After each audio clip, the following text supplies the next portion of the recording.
Magandang araw, mga kababayan. Magandang araw sa mga tagapagsuporta ng Iparash kay Paras. Kasama niyo po ngayon, ako muna pansamantala, in behalf of Brother Eli Saludar, makakasama natin ang tagapagtaguyod at tagapagtanggol ng kabutihan ng sambayan ng Pilipino, Congressman Jing Paras. Magandang araw, paring Eric. Yes, sir. Ka-Eric Celis, ang ating butihing fighter. Thank you, sir.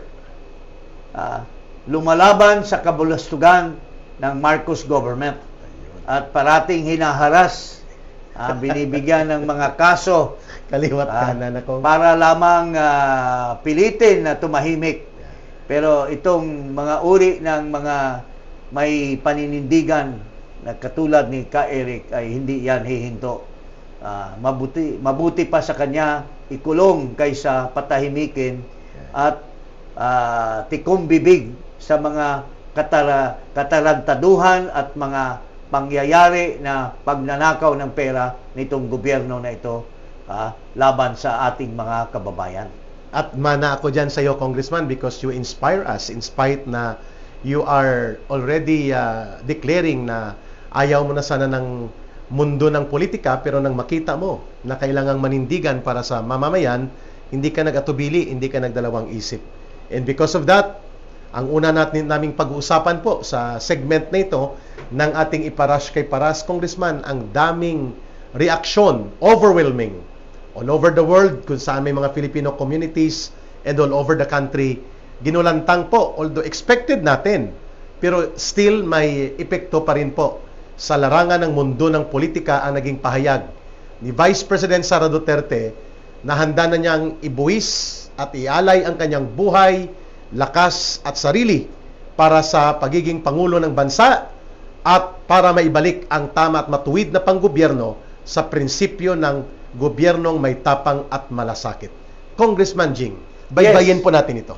Well, unang-una, tayo ay nagagalak na formally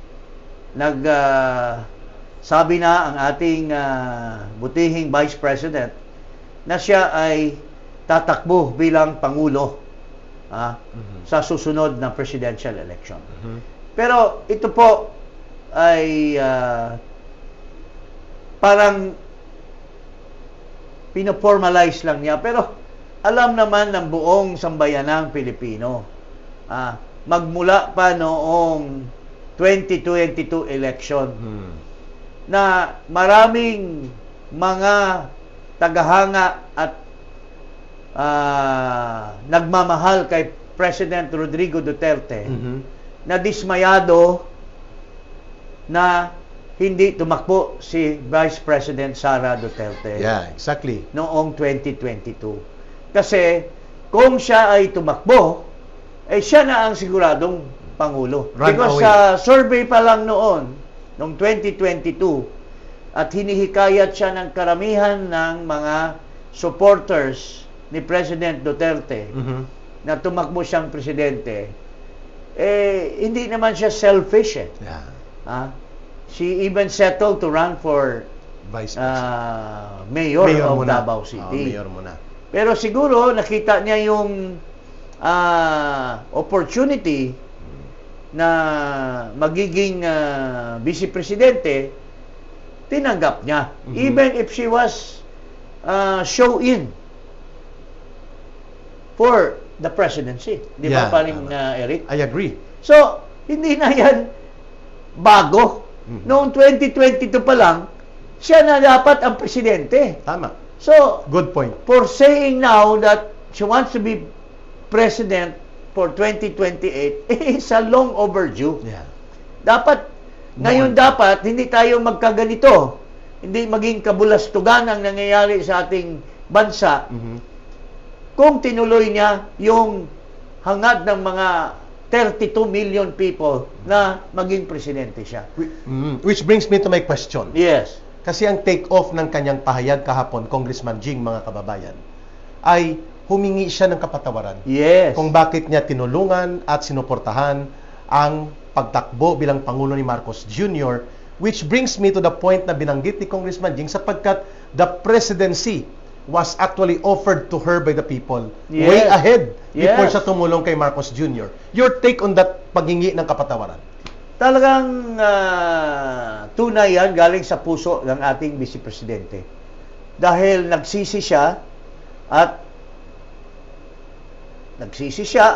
nagpatawad, humingi ng patawad dahil she has neglected the request of 32 or more million people that she should have been the president. Tama. Kaya humingi siya ng patawad dahil napahamak, dahil sa hindi niya pagtakbo, napahamak Ayun. ang sambayanang Pilipino. Ayun. So that's where she's coming from. Napahamak dahil hindi niya akalain na itong kinampihan niya na maging Pangulo ay puro kabulastugan, puro pagnanakaw, puro incompetence ang nangyayari sa ating bansa. So nagsisisi siya at Yun. dahil dyan, humihingi siya ng patawad at maybe the reason why, or hindi naman siguro maybe, I am certain na she wants to rectify. Yeah, to rectify, to correct. She wants to correct.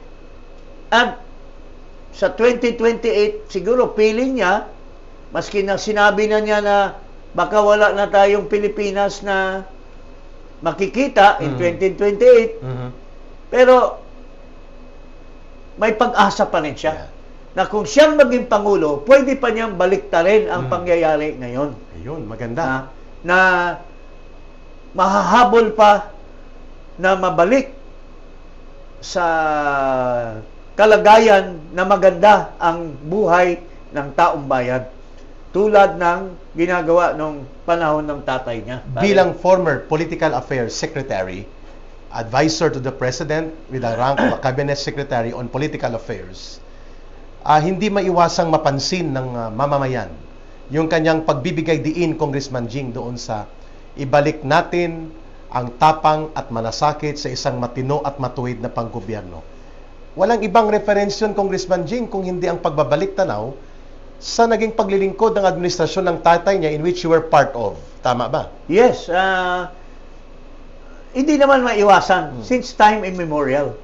Even sa mga panahon nila Quirino, panahon nila Macapagal, nila Magsaysay, there was always corruption. And this is all over the world. Pero even the panahon ni Duterte, maraming nakinabang. Maraming mga opisyales na nagpayaman. Ha? Oo. At nakinabang sa panahon ni Duterte.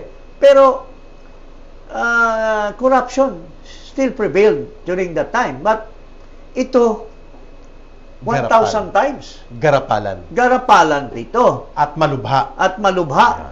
Yun ang 1.45 trillion galing sa bibig ni Congressman Erice. Yes. So, mga kababayan, yung sinasabi niya na yung rehime ng kanyang tatay ay pwede niyang ibalik. Yung tapang at malasakit. Ang tapang at malasakit. Bakit tapang? Sige, Kong. Dahil he fought hard against the corruption, drug addiction, at criminality. Terrorism. Yes. And of course, yung abuso ng mga opisyal ng gobyerno. Yes. Doon lang, ako mismo, personally, paring Eric, nakita ko nung may nag-report sa akin at sinare ko kay Pangulo, isang undersecretary na bata-bata ni Bello, na I don't know kung inutusan ni Bello ito, nangurakot sa mga kumpanya. Recruitment agency. Narinig Hiningihan ko sila yan. ng pera. Narinig ko yan. Ni-report at dinala ko yung may-ari ng agency mismo at hinarap ko kay Presidente. And during that time, you were USEC at the dulo. Yes, at sinabi niya po, mga kababayan, na by just a whiff of corruption, tinanong niya yung babae kung gaano katotoo na nagbigay siya ng pera dito, ay nagsabi po yung Mhm. may-ari ng recruitment na hiningian siya ng 6.8 million. Wow, ganun kalaki. Mm. At by that, sabi ni Presidente, Bingo. just by a whip of corruption, I will not allow any corrupt official. So, sabi niya kay Mijaldea. ES Mijaldea, Bingbong, you remove this guy In front of the complainant. in front of the complainant. Na ikaw ang and in front facilitate. of Dante Jimenez, who was then the PACC Buhay pa siya noon. chairman. Wow. So, it just shows that the president really means anything. Yeah. In fact, this is Sino not pa po? this is not the first time yung si Secretary Sueno Ng DILG. ng DILG, may mga kwento lang sa nakarating sa kanya na may deal na ginagawa doon sa mga fire trucks. Mm. Just like that, kaibigan niya yun. He removed him from office. Automatic, Oo. no? Mayroon pang mga iba. Si Peter Lavinia. Peter Lavinia Naging spokesman niya. na naging spokesman niya. May anomalya Sa na nakarating kay NIA. Presidente sa National Irrigation Administration. Ito, bata ito nung a certain guy by the name of Ibasco. Ibasco. Oo. So, Tanggal din yun ko. tinanggal din. At mayroon pang isa, yung Yung maingay. pseudo na kuwan daw siya, leftist. Oo. Nasinipa din ng CPP. Oh, pero sinipa ng dahil leftist kuno sa front pero ang puso ay materialistic. Materialistic. Mahilig sa magiging mayaman. Itong si Terry Ridon ang yung binabanggit. Terry Ridon ang binabanggit mo. Anong ginawa niya gani Kong nang sinipa ni Digong to? Ay, travel ng travel kasi maluho itong tao na ito eh. Klaro Hindi siya tunay na talagang nasa movement. Ginamit niya yung movement para maging kabataan party list siya pero ang puso niya ay talagang pangmayaman. At para sa pangungurakot. Para sa pangungurakot. Yun ang sabi ng mga ebidensyang itinuturo sa kanya. So, nung nalaman ni Presidente na travel ng travel, hindi related sa trabaho, gusto lang magliwaliw, Tama. ay sinipa. Pero ngayon, dahil nga napahiya siya, Attack dog na siya ngayon. attack dog na siya ngayon ng Malacanang. Okay. Oo. At pati yung mga kasama niya, doon sa impeachment hearing, sila Reneco na mga kasama niya sa movement ay kinakalaban na niya. Si Ilago, si Tinio. Oo, kinakalaban na niya kasi mayroon ng bagong mayroon ng bagong may leash sa kanya. May tali na. May tali na. At binibira siya pagka nagkakamali. At walang iba, si Romualdez yun. Tsaka si Marcos. Of course. At Congressman Jing, before po natin makakalimutan ito, nagpalabas din po ng pahayag si Congressman Igay Arese sa naging impact ng pagpapahayag ni Vice President Sara Duterte na wala talagang panama ang mga oposisyon pagdating dito sa patas at malinaw na honest na elections. Kung hindi talaga imaniobra, walang may pangtama na pangtapat kay Sara Duterte. Wala talaga. Kasi, proven na 32 million bumoto, mas lamang pa kay Marcos. So, anong klaseng arithmetic mayroon sila? Tapos ngayon, in disarray pa yung kanilang, can you imagine, nag-declare na si Sara, ngayon pa lang daw sila mag-unite. Magandang punto yan. Pero how can you unite na ang Liberal Party will never support Hontivirus? Kasi, bakit kaya kung pinipilit niya yung sarili niya na oposisyon, sa hindi naman siya kinikilala na oposisyon? Pseudo opposition yun Pseudo. Ibig sabihin, peke. Peke na, ano ba yung sabi mo? Peke na komunista. Hilaw na komunista. Hilaw na komunista. Ang tunay na komunista, yung bayan muna. Allegedly. Allegedly. Pero, sila, nung una, ang bayan muna, ay mga people within the National Democratic Front, ay friendly sila kay Marcos. Nung nakita na nila na Malala. Malala pala itong corruption nitong si Marcos. Pinailan nila ng impeachment. Pero si Hontiveros tahimik pa rin. Tahimik. Tahimik. Kasi may insertion. 3 billion insertion. Ayun. 3 billion. At saka 750 million na flood At control. mayroon pang 1.2 billion na hindi may paliwanag na pinapabalik ng PhilHealth. sa PhilHealth ng COA. Ng Ayun. COA. Oo. So, Yun pala ganun yun. katindi. So, wala talaga silang patama against the Vice President. Sinasabi nila na preemptive move Yan. daw. Magandang punto. Paki-explain, Kong. Paano naging preemptive move? Very confident si Vice President about the complaint against her. Why? Because it does not have anything to prove. Unang-una, yung kadamihan ng charges were allegedly committed prior to her becoming Vice President. Okay. That's not included. Irrelevant. Yung mga Madriaga, nung campaign yan, hindi pa siya Vice President. Tsaka hearsay din. Hearsay. Kasi gawa-gawang kwento ni Dilima Tapos din. yung COA, nagbigay na ng... Ayun, unmodified findings. 3 Tapos times. dapat, once it is presented na these charges involves confidential funds. And what is the nature? Magte-testify ang COA dyan. Magte-testify ang... ISAP, ang AFP, ang NICA. ang NICA. Tapos, pwedeng ipatawag ng mga lawyer si Marcos. Oo. Kasi siya nagbigay din ng Siya nagbigay ng fund. pera can summon Marcos to testify. Because in the first place, Sara could not have spent it if Marcos did not violate the law. Yes. On Magandang punto. Contingent fund. So anong patama nila against Sara? In fact, it's very clear, paring Eric, Great Kong. na nagkakagulo-gulo pa ang mga kalaban. Mga kalaban.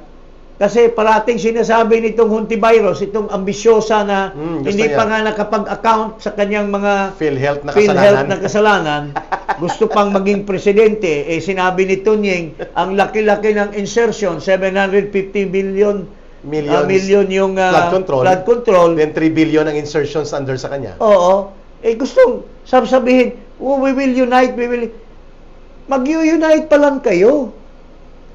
Si Sara, united na yung supporters. Pero binuhusan sila ng tubig ni Congressman Eresi at ni Senator Drilon. Sabi niya, wala naman kayong Panama Wala kayong Panama. Si Eresi mismo. takot kayo. Kasama nyo, Liberal Party yan. Pero bakit tinitira yung amo nyo na si Marcos? Saka sinabihan sila, wala kayong yung Panama. dati yung kasama na because si Senator Drilon? The Bayang Muna yung Bayan Muna. will never accept this fake leftist group, itong Akbayan. Akbayan, kalaban nila. Can you explain why? Because Akbayan is a hilaw na komunista. At yan ay peke.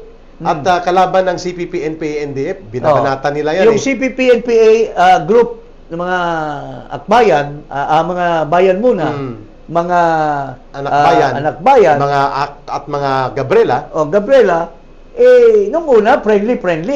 Pero ngayon, they have declared war against Marcos. So, saan pa kayo kukuha ng unity? Wala na. Kapranggot. Even the Liberal Party are not even united. Admitted nila na hirap na hirap sila The Liberal Party, alang-alang sa information mo, Hontiveros, Chikong. the Liberal Party will never accept you as one of their own. Who are you to unite the Liberal Party, which is the main party of the opposition before? Klaro. Ang gusto lang nilang kandidato, Si Bam or Lenny. Not you and Trillanes. Not you. Ang Trillanes or whoever. Or si Boy Tartar. Si Lamas. Si Lamas. Si Boy Lamas. Do you really think the Liberal Party will put up a candidate from Akbayan? Kung napakaganda ng mga punto na binitawan mo na no need for Sara to play up game to avoid impeachment kasi basura naman yan Pero ito ngayon, Dahil sa kanyang declaration, nagpanik ang Malacanang. Yes, yes. At may inilabas na pahayag, maliban kay Dilima at kay Ontiveros, nag-react itong sinasabi kanina ng kaibigan natin. Yung may isang- talakitok. Yung isang babae na may talakitok sa utak, hindi na marunong mag-iisip, tawag natin dyan, lokaret. Lokarit. Ngayon, may utak ng talakitok. Okay. Cannot even think clearly. Ang sabi niya kong ni Claire Castro, Lokaret, pupunta daw si Marcos at inaariglo na ang pakikipag-usap niya kay Leni Robredo para ayusin ang mas malawak na alyansa upang durugin ang isang Sara Duterte. Naalala mo ba, sinasabi ni Leni Robredo, magnanakaw na pamilya yan? Kumakalat yan. Oo. Ito, parinig muna natin. Sige. Itong interview ni Leni kay Boy Abunda. Okay. Oo. Mga kababayan. Anong klaseng na hindi pwedeng magsama siya dito sa magnanakaw na Marcos. Ito. Ibig sabihin, gina-good time tayo ni Claire Castro nito, Oo. Congressman Jeng. Pakinggan natin. Oo. Bakit hindi dapat iboto si Bongbong Marcos? Number one, sinungaling. Pangalawa, in the difficult moments, hindi siya nagpapakita. Congressman Jing, very categorical. Mm. Sinabi ni Leni Robredo, number one, sinungaling. Sinungaling. Congressman Jing. Okay. Bakit tamang-tama yung sinasabi ni Leni? And I think she still think that way now. Mhm. Sinungaling. Kasi tinuro na ni Saldico na kumuha ka ng 25 billion bribe. Yes. Tinuro ka na ni Adrian Bersamin. na nakipagpartihan ka doon sa 8 billion na kickback. Mhm. Sinabi na ni Yusek Bernardo na 8 billion kinuha ng mga bataan mo, si Trigib at saka si Jojo Cadiz. Jojo Cadiz. Ha? Diniliber din ni Sergeant Gutesa Sergeant Gutesa sa Aguado. sa Guado at sa Oh. Forbes. Pero ayaw mo pa rin sabihin, Marcos. Di tama si Leni, sinungaling ka. Tsaka tama yung ating matatanda, No. ang sinungaling ay kapatid ng magnanakaw. Yes. Yun. So, you really think Lucaret na makipagkita si Marcos, si Leni will agree to be bata-bata na lang ni Marcos by 2028 sasabihin ni Marcos, Leni, nasa likod kami, ikaw ang aming kandidato. Sabihin ni Leni, bakit ba? May tiwala ba ako sa kayo? Sinungaling ka eh. Kung may isa pang pahayag si Congressman, si Mayor Leni mas Robredo. bago itong pahayag. Sige, Kong. Ito, sige. Walang problema to work with government pagdating sa programa. Pero siguro to join forces sa politika, maraming considerations eh. Una, syempre, sobrang disaligned na mga paniniwala namin as far as yung values, as far as yung klase ng leadership sa governance na pinapaniwalaan. So kung magjo-join forces, paano namin itatraverse yun? Kasi ang ayaw nating mangyari to send a message na just to win elections, isasantabi na natin yung mga paniniwala natin. Congressman Okay. Jing, malinaw Yes, yon. malinaw. Magkaiba ang prinsipyo nila, iba ang direksyon ng pamumuno, at ang higit sa lahat, ang values ng pagkatao nila. Yes. Para kay Leni, how can I merge with a group na walang value, walang sense of honesty, walang sense of competence, walang sense of Duty to respect country. and duty to country. Oo. Sabi pa nga palay absent yan Di ba? Nung governor pa sa isang buwan Hindi nagpumapasok. hindi pumapasok. Sabi ni Amy, droga lang ng droga. Oh. Kapatid na mismo nag-booking in So, public speech. So paano mo i-blend ang magkaiba? So, saan pumapasok itong hugot ni Claire Castro? Ng gimmick bluffing ba ito, Congressman Jing? Dahil nayanig sila sa pagtanggap ng mamamayan? Ibig sabihin lang, pinapababa nila ang dignidad ni Marcos. Na si Marcos walang napipisil na kandidato Mula against sa hanay Sara. nila. Kaya si Leni hinahabol. Pero nakakahiya ka, Marcos. Sinusuka siya ni Mahiya Leni. ka ba, Marcos? Na yung ayaw sa'yo, si Leni Robredo, ayaw sa'yo dahil hindi ka ba nahiya na sinasabihan ka ni Sinungaling. Leni? Sinungaling. wala, tamad, at Magnanakaw. saka yung values mo does not jive with her values. Klaro, klaro. Tapos hahabulin mo na gagawin mong magiging kandidato mo for the 2028 election. Nakakahiya ka. Tama. Baka sampalin ka pa ni Lenny. Ayun. Di ba? At sa binabanggit po ni Congressman Jing Paras, out of desperation, wala po talagang pangtapat sa isang Sara Duterte kay Marcos na hanay, kila Romualdez, kina Hontiveros, kina De Lima. Yung binabanggit ni Congressman Jing, noon pa kasing 2022, niyayakap na ng mamamayan ang isang Sara Duterte. At Kaya- ngayon, itong nangyayari, Congressman Oo. Jing, pinipilit nila, siksik nilang sarili nila sa dati nilang dinudurog na sabi nila, kalaban nila. Kaya yung mga tirada nyo ngayon, mayroon pa isang aso dyan sa Malacanang, Asin ang pangalan niya? Yung Bobo? yung bobo na Palaging sabi, Bobo! Gumaganon? dismissed by the Supreme Court. Twice? Twice. Wala daw panalo, wala daw panalo. Alam nyo, yung pag-declare ni Vice President Sara to formalize her I like that presidency because Formality she lang wants to tell the people, the 32 million who voted to her, who voted for her, ano lang yan? As I said again, formality. Her presidency for the 2028 is already written in the stars. Long determined before. Long determined before. Agree. So, maski ano pang sasabihin nyo na alibay niya or preempt niya, yung mga... Impeachment, Unang-una impeachment. nga, challenge nyo na sa House pa lang, baka hindi na makaabot sa Senate yan. Semplang na yung impeachment complaint nyo. Ha? Presuming na abot sa Senate, you Mukhang cannot hindi even get 16 votes. Ay, hindi nga, baka Doon lang umabot sa na. majority na hinahawakan ngayon itong si Iskol Bukol na senador. You cannot even get yung walo? 15 niya mayoriyo niya, baka hindi nga kayo makakuha ng 10 because agree.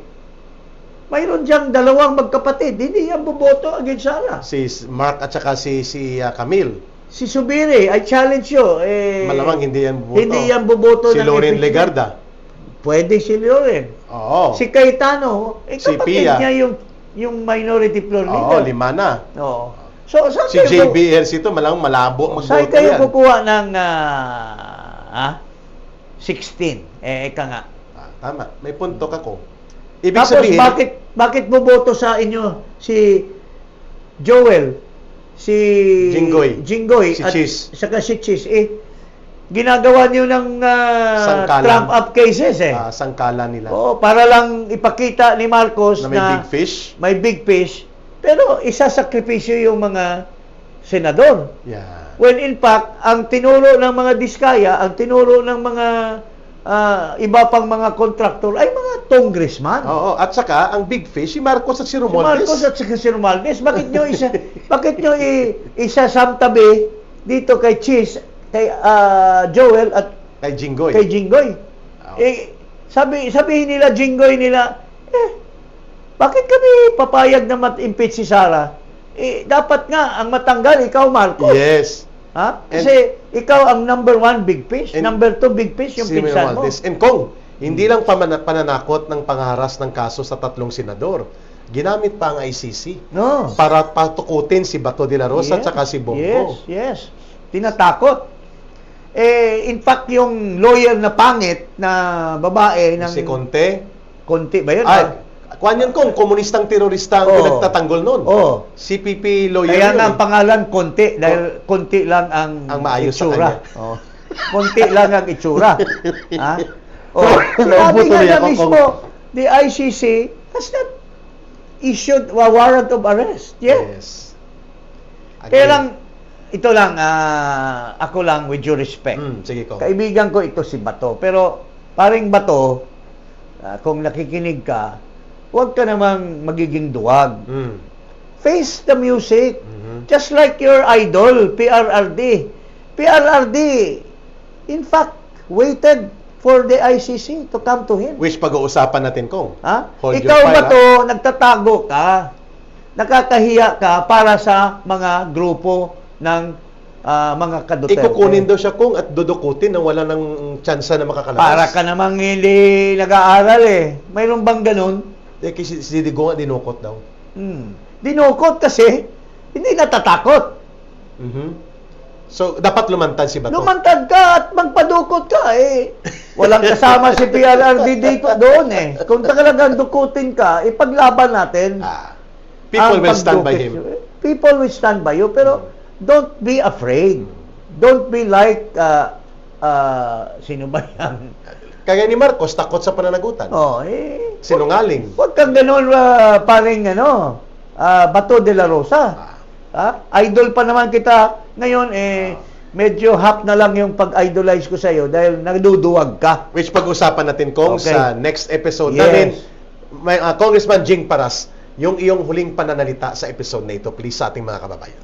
Well, mga kababayan, now that the Vice President has formally announced, but we already knew from the start, tayo mga, ang puso at diwa ay para kay Tatay Digong. Na hindi tayo natitinag, maski ipakulong pa tayo. Let's unite. Now that our Vice President, whose presidency is written in the stars since 2022. Oh, siya na talaga yun. Siya na talaga malambot lang ang puso, binigay niya dito para lamang mabudol tayo. At kaya siya humingi ng ngayon, kapatawaran. she realized that's why she's asking forgiveness. Yeah, correct. But she will rectify all these things and will become our president. So, isa-isa tayo. Susuporta tayo dito. At mayroon tayong tinatatag ngayon na movement. Narinig namin, nabasa namin sa news. We are starting in Cebu. Ang pangalan ay Tatay Digong for Inday Sara Movement 2028. Yun na yun ang magiging nucleus ng ating paglagay kay BP Sara sa Malacanang sa 2028. Magandang hapon. Maraming salamat, Congressman Jing, sa napakalinaw na mga talakayan, no matter how limited or time may be. Huwag kalimutan, mga kababayan, mag-like at mag-subscribe, mag-share ng mga videos ng Iparash kay Paras sa Facebook at sa ating YouTube channel. Magbabalik ang isa pang episode ng Iparash kay Paras dito sa ating pagsasama with Congressman Jing. Mahalin natin ang bansang Pilipinas. Walang ibang magmamahal nito kundi tayo ring mga Pilipino. Bye for now.